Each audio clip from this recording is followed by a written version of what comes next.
પાટણ તાલુકા પોલીસે ગેસ સિલિન્ડરોનું ગેરકાયદેસર રિફિલિંગ કરી કાળા બજાર કરતા 3 આરોપીઓને ઝડપી પાડ્યા છે।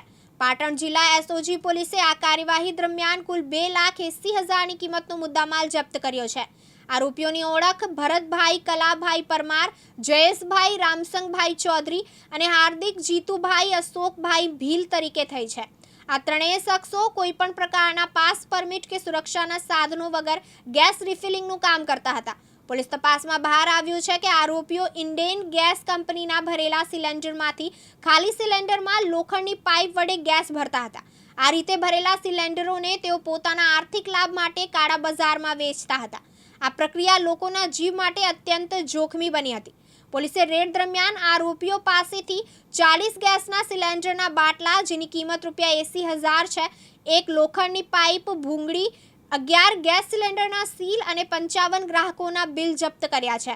આ ઉપરાંત એક ટાટા એસીઈ કંપનીનું સફેદ કલરનું છોટા હાથી, જેની કિંમત ₹2 લાખ છે, તે પણ જપ્ત કરવામાં આવ્યું છે। આરોપીઓ વિરુદ્ધ પાટણ તાલુકા પોલીસ મથકે બીએનએસ કલમ 316(3), 287, 288 તથા આવશ્યક ચીજવસ્તુ ધારાની કલમ 378 હેઠળ ગુનો નોંધવામાં આવ્યો છે। પોલીસે આ મામલે વધુ તપાસ હાથ ધરી છે।